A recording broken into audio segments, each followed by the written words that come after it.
15 तारीख है, दूसरा टेस्ट का पहला रोज है। पाकिस्तान की क्रिकेट टीम टॉस जीतकर बैटिंग का पहले फैसला कर चुकी है और इस वक्त अब्दुल्ला शफीक और उसके साथ साइम अयूब बैटिंग कर रहे हैं।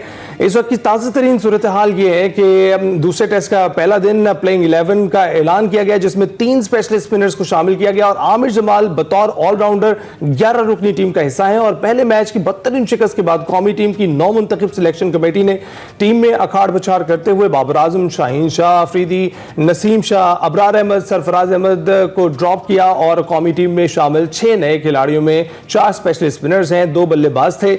पाकिस्तानी टीम ने इंग्लैंड के खिलाफ दूसरे टेस्ट के लिए टीम में 4 तब्दीलियां की हैं और बाबर आजम की जगह कामरान गुलाम को मौका दिया गया है और वो इसी पोजीशन पर बैटिंग भी करेंगे जिस पर बाबर आजम करते रहे हैं। पाकिस्तान और इंग्लैंड के दरमियान 3 टेस्ट मैचेस पर मुश्तमिल सीरीज का दूसरा मैच जो है वो मुल्तान में खेला जा रहा है। जिस तरह से भी आपको बताया, हैरानकुन तौर पर मैच उसी पिच पर ही खेला जा रहा है जिस पर कौमी टीम को पहले टेस्ट में इबरतनाक किस्म की शिकस्त का सामना करना पड़ा था। दूसरी जानब कौमी टीम के assistant head coach Azhar Mahmood का कहना था कि पहले टेस्ट के 5वें रोज भी बॉल स्पिन नहीं हुआ, उम्मीद है इस बार बॉल स्पिन होगा और कोशिश करेंगे कि पिच को अपने हक में इस्तेमाल करें। क्या ये टीम इंग्लैंड से अपनी पहली हार का बदला ले पाएगी? ये है सबसे बड़ा सवाल जिसका हम जवाब ढूंढ रहे हैं। हमारे साथ मौजूद हैं अमर नजीब सत्ती, स्पोर्ट्स तज्जियाकार। हमसे बात करते हैं। अस्सलाम वालेकुम अमर, गुड मॉर्निंग, कैसे हैं आप?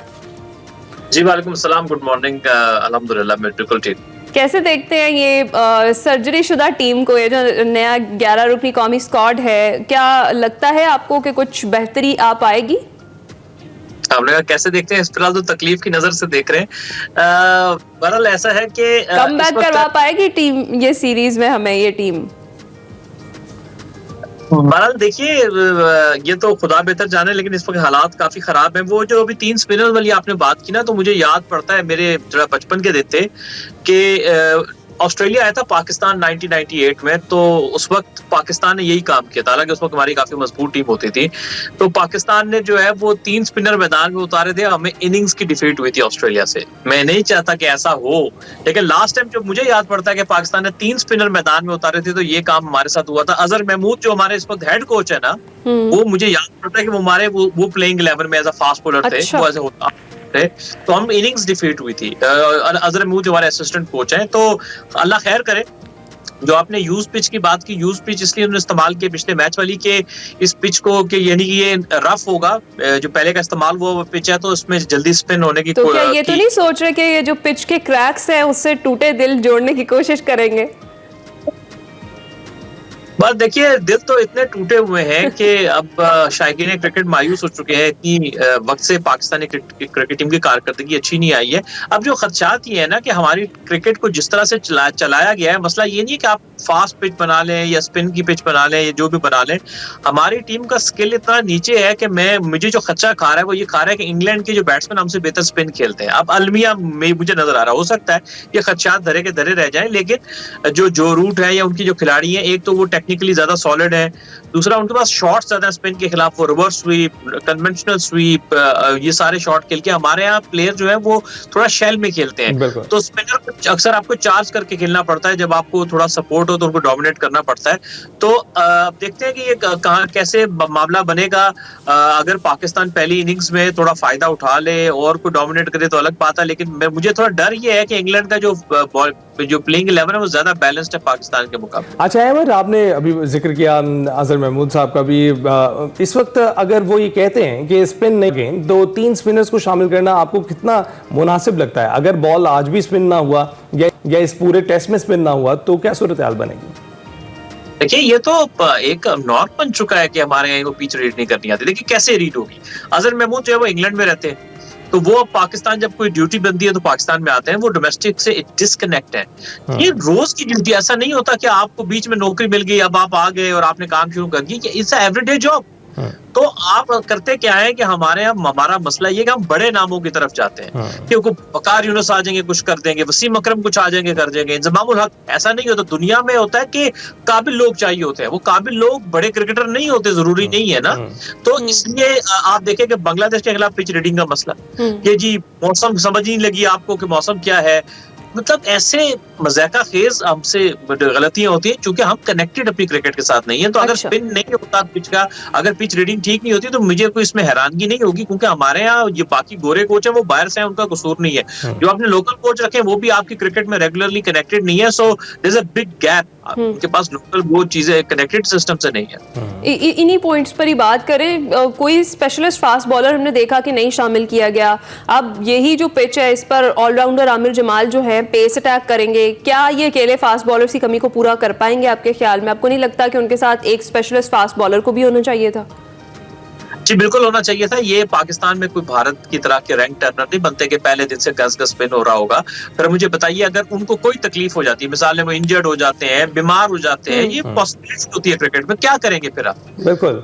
तो ऐसे भी अहमद महसूस होता है कि जैसे आमिर जमाल को सजा दी गई है, अकेले हैं और वो शायद दोनों तरफ से उन्हीं से पेस अटैक करवाया जाएगा, लेकिन आपको इसकी कमी तो महसूस होगी पूरे टेस्ट में क्योंकि हमारे पास पेस अटैक नहीं। लेकिन क्या ये जो सिलेक्शन है इसको देखते हुए ये लगता है कि नए खिलाड़ियों को अपॉर्चुनिटी दी जा रही है कि वो आए, अपना लोहा मनवाए, उनकी मोराल की सूरत हाल क्या होगी? लेकिन उसके साथ दूसरी जानिब ये भी हो सकता है कि हाथ खड़े कर दिए गए हैं पहली शिकस्त के बाद और सोचा गया है कि बस नए खिलाड़ियों से ही खिलवा लें, ये मैच तो हम जीतने वाले नहीं।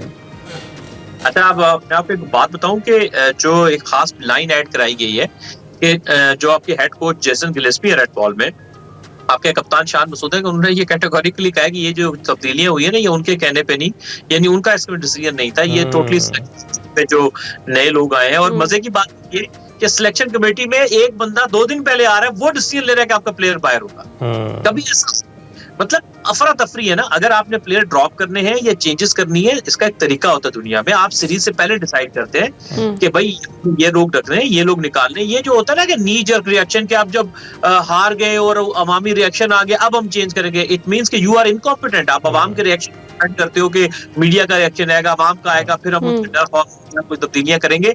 सो पाकिस्तान क्रिकेट बोर्ड में इनकॉम्पिटेंसी आपको हर मामले में नजर आती है। यही वजह हमारी स्ट्रगल कर रही है। तो अहमद, ये जो कुछ तब्दीलियां हुई हैं सिलेक्शन कमेटी में और उसमें फिर एक चेंज बड़ा ये आया है कि अलीम डार साहब को ऐड किया गया है, इस तब्दीली पे आप क्या कहेंगे? ये कैसा तजुर्बा होगा उनका एडिशन सिलेक्शन कमेटी में? अच्छा, ये पाकिस्तान की क्रिकेट एक ऐसी तजुर्बा का है जिसमें हमेशा गलत तजुर्बे किए जाते हैं। आप मुझे बताइए, दुनिया में कहीं मुझे बता दें कि कहीं वो अंपायर को वो सिलेक्शन में रखते हो? दुनिया का लॉजिक जरा हमें आप समझाएं, इसीलिए आपसे पूछा मैंने। देखिए, पाकिस्तान जो चीज इलॉजिकल होती है वो पाकिस्तान क्रिकेट बोर्ड करता है, लॉजिक तो होती नहीं है। हमारे जो जितने बड़े नाम है, माफ कीजिएगा, इनका मसला ये है कि इनको जब कोई लालच मिलती है ये पीछे नहीं हटते। चाहे आपको बड़े क्रिकेटर्स हो, अलीम डार ने भी वही काम किया, इनको ऑफर है, समझदार होते रिजेक्ट कर देते कि मेरा काम नहीं है, मैं क्यों आऊं, क्योंकि जगह सही हो, क्योंकि आपका काम नहीं है ना, आप तो अंपायर, आपकी रिस्पेक्ट है, आप बड़ा नाम है।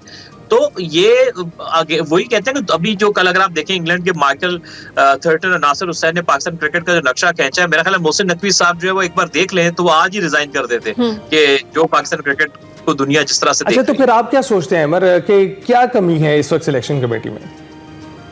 कमी है जी, ये ना कैल्शियम है ना आयोडीन है, कुछ भी नहीं है।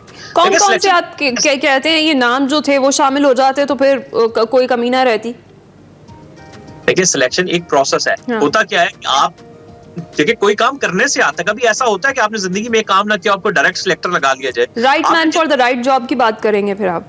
जी बिल्कुल। देखिए, आपने जितने सिलेक्टर लगाए हैं, उन्होंने जिंदगी में कभी एज अ सिलेक्टर काम नहीं किया, तो मुझे बताइए वो कैसे ठीक करेंगे?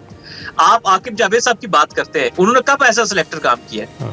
तो वो कैसे सिलेक्शन करेंगे? मतलब आपने वहाब रियाज को लगाया, उन्होंने जिंदगी में कभी काम नहीं किया था। उससे पहले नजम सेठी साहब ने शाहिद अफरीदी को लगाया, उन्होंने कभी जिंदगी में काम नहीं किया था।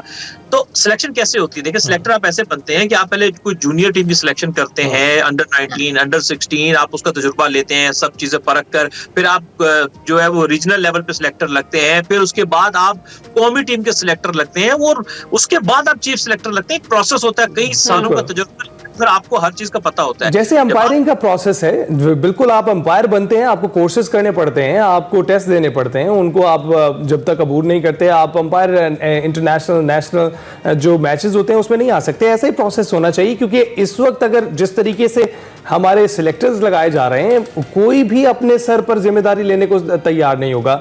जब भी बात होती है इसने कहा उसने कहा, ये चलना शुरू हो जाता है। इस वक्त बताएं, टीम में आपको कारकर्दगी करता हुआ कौन दिखाई दे रहा है इस वक्त जो प्लेइंग 11 में? अच्छा, एक सिलेक्टर वाली बात करके फिर आपके सवाल का जवाब देता हूँ। देखिए, अब दुनिया में ये ऐसा नहीं होता। होता है कि सिलेक्टर्स होते हैं और फिर एक चीफ सिलेक्टर होता है कि वो बाकी सबकी राय सुनता है और फाइनल डिसीजन अपना देता है।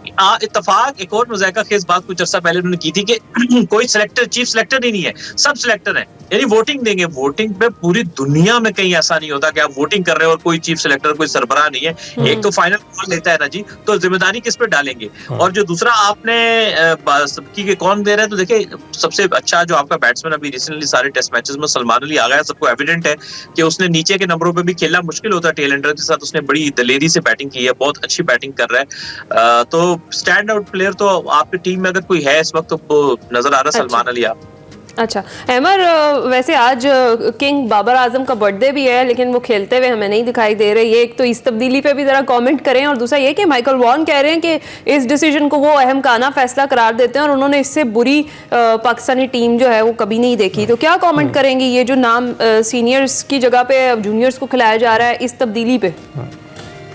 देखिए, माइकल वॉन का एक अपना पर्सपेक्टिव है एज एन आउटसाइडर ना, वो क्योंकि उनको वो पेन नहीं है जो कि वो पाकिस्तानी जो टीम के अंदर रहते हुए मीडिया, फैंस या क्रिकेटर्स को। एक तो सालगिरह मुबारक हो बाबर आजम को, बहुत हमारी तरफ से भी बहुत अच्छे बैट्समैन है, बेहतरीन बैट्समैन है, पूरी फॉर्म में, कोई बात नहीं है। देखिए, ड्रॉप दुनिया के बड़े बड़े प्लेयर भी ड्रॉप हुए हैं। इट्स नॉट अ, ये कोई बेइज्जती नहीं है, ये कोई शर्मिंदगी नहीं है, ये कोई अनहोनी बात नहीं है, दुनिया में होते रहते हैं। मसला ड्रॉप होना नहीं है, मसला ये है कि बाबर को चाहिए take it as a challenge, अपनी फिटनेस को बेहतर करें, आगे फर्स्ट क्लास सीजन आ रहा है उसमें पूरी मेहनत के साथ जाके रन्स करें और फिर ऐसे वापस आए और सबको अपने रन से जवाब दें। ये होता है राइट काइंड ऑफ चैलेंज, उसको take it as a challenge. तो अगर बाबर की बात ही हो रही है तो ये भी बता दें, पर्सपेक्टिव की बात की, बाबर की बात की, तो एक पर्सपेक्टिव जाहिर करने पर वो जद में आ गए हैं। फ़खर ज़मान की अगर बात करें तो अब जो उनके मुतालिक जो महकमाना कार्रवाई हो रही है, आप देख रहे हैं कि ऐसे उनको बयान देना चाहिए या उनके खिलाफ महकमाना कार्रवाई होनी चाहिए? अच्छा, इसका एक पर्सपेक्टिव है, फखर ने ऐसा क्यों किया है ना, मैं वो थोड़ा पर्सपेक्टिव आपके सामने रखना चाहूंगा। पाकिस्तान क्रिकेट बोर्ड में एक ब्यूरोक्रेसी है जिसमें ये आपके chief operating officer, director international cricket और ऐसे जुड़े हुए जो इंपॉर्टेंट पोस्टों में क्रिकेट की ब्यूरोक्रेसी है, जिसमें क्या होता है कि पीसीबी के चेयरमैन, सिलेक्टर, कोच, कप्तान ये आते जाते रहते हैं, ये पीसीबी के अंदर रहते हैं। अच्छा। ये पॉलिटिक्स करते हैं, इनकॉम्पिटेंट है, वो ही कहते हो कि सब आते जाते, इन पे कोई हाथ ही नहीं डालता, कोई भी हाथ नहीं डालता। तो फखर जमान ने कहा कि अभी रिसेंटली एक मीटिंग हुई थी, उसने डायरेक्टर इंटरनेशनल क्रिकेट को कहा कि मैं 30 घंटे की फ्लाइट लेकर गया, वेस्ट इंडीज पहुंचा, आपने मुझे 6 महीने पहले एनओसी दिया था, तो आपने अचानक से कह दिया कि जी आप वापस आ जाएं। तो अगर मेरा एनओसी कैंसिल करना है, वो 6 महीने पहले का दिया हुआ, तो आप मुझे पहले क्यों नहीं बताया? मैं 30 घंटे की फ्लाइट आप लेके जाओ। मैच की छोटी सी अपडेट कर लें शामिल अहमद, अब्दुल्ला शफीक आउट हो गए हैं जी। ओपनिंग जोड़ी हमारी थी, अब्दुल्ला शफीक और साइम अयूब दोनों खेल रहे थे और 15 रन्स पे हमारा एक प्लेयर जी पवेलियन वापस चला गया। अब्दुल्ला शफीक जो है वो निकल चुके हैं। अहमद, इन दी एंड में चाहूंगी जरा आज के दिन के इख्तिताम तक आप क्या देख रहे हैं, क्या खेल किस जगह पर होगा, उस पर कमेंट कर दें। जी बिल्कुल, एक तो फखर जमान ने कश्तियां जला दी हैं और उसने कहा कि मैं खुल के खेलूंगा पीसीबी के खिलाफ, और बिल्कुल सांस ले रहे हैं, वो लोगों को बेनकाब कर रहे हैं। दूसरा कि आज के खेल के इख्तिताम तक क्या होगा क्या नहीं होगा, पिच का बिहेव देखना पड़ेगा। लेकिन मेरा ख्याल आइडली अगर पाकिस्तान कोई आज के दिन 300 तक ले जाए मामले को, 300 साढ़े 300 कोई 4-5 विकेटों के नुकसान पे, तो मेरा ख्याल है कि एक अच्छा डे कंसिडर हो सकता है। अच्छा, तो ये बताएं, अब्दुल्ला शफीक स्पिनर के हाथों जो हैं वो आउट हुए, तो आप देख रहे हैं कि स्पिनर्स आज कारकर्दगी दिखाते हुए आपको नजर आ रहे हैं, क्योंकि बॉल स्पिन होता हुआ भी दिखाई दिया है। जी बिल्कुल, जिस तरह मैं आपको बता रहा हूँ कि वो दूसरा इस्तेमाल शुदा पिच इस्तेमाल कर रहे हैं, जिसको ड्राई रखा गया है, और यही तभी स्पिनर खेले कि ये स्पिनर को हेल्प कर सकता है। तो महसूस ऐसा ही होता है कि इस जो पिच में स्पिनर का रोल भी होगा। और मैं एक और आपको बात बता दूं, इस स्पिनर के साथ फास्ट बॉलर का रोल भी होगा, क्योंकि जब क्रैक खोलते हैं तो फास्ट बॉलर का बॉल कभी नीचे रहता है, कभी ऊपर रहता है, कभी इस क्रैक में पड़ के सीम हो जाता है। तो ये जो इंग्लैंड के पास चूंकि फास्ट बॉलर्स भी हैं, स्पिनर भी हैं, तो उनका अटैक ज्यादा बैलेंस ये है कि वो ज्यादा बेहतर तैयारी के साथ मैदान में उतरे। बिल्कुल अहमद, हमने स्पिनर्स को लेकर मैदान में हम उतरे हैं और हमने सोचा था कि हम बल्लेबाजों को, इंग्लैंड के बल्लेबाजों को घुमाएंगे, लेकिन इस वक्त दिखाई ये दे रहा है कि हमारे अपने बल्लेबाज घूम गए हैं इंग्लैंड के स्पिनर्स को। उम्मीद करते हैं कि आज का दिन पाकिस्तानी क्रिकेट टीम के लिए अच्छा दिन गुजरेगा और ये टेस्ट पाकिस्तान के नाम रहेगा, तभी एक मुकाबला जानदार होगा।